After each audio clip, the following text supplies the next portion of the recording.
Hello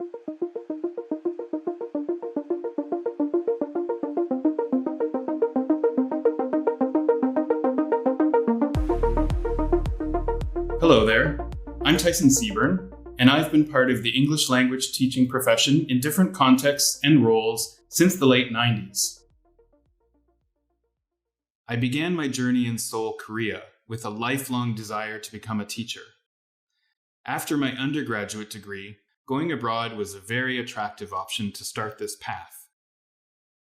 It was a scary, exciting, and steep learning curve from the moment I stepped foot into my first class at the private language school.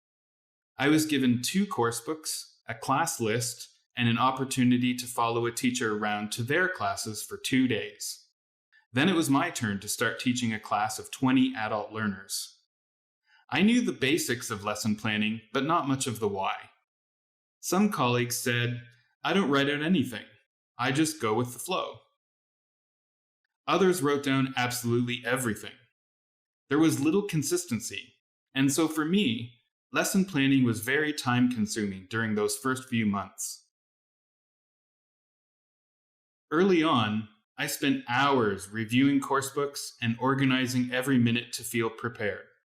Later, I loosened this control, using space on the page only for points to remember after class was over.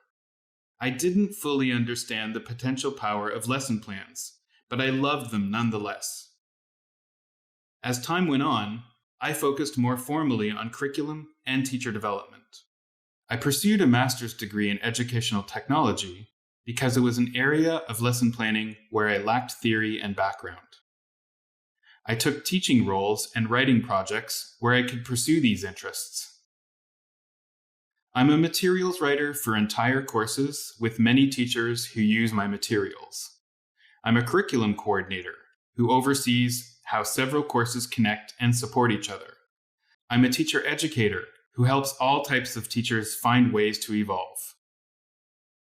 Through these roles, I've seen a wide variety of lesson planning approaches and observed them in action many times. I've seen how they guide us to successes, but also how they help us reflect on failures. What makes a great lesson plan varies from teacher to teacher and context to context. What is consistent, however, is that lesson plans play an important role in our professional lives as teachers, learners, materials writers, and trainers. In these videos, I'll share 5 reasons why they are important components throughout our teacher journeys. The first helps us define the relationship between learning outcomes and individual components. In other words, why am I doing this?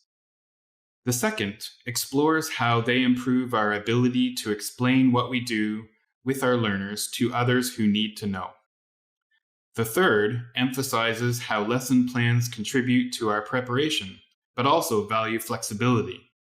The fourth is about how planning can ensure our learners are always at the center of the lesson. In the 5th video, we look at lesson planning as a meaningful teacher development tool in a few specific ways. I hope that each video brings new insight to you, a new appreciation for lesson plans, and confirms the value of what you're already doing.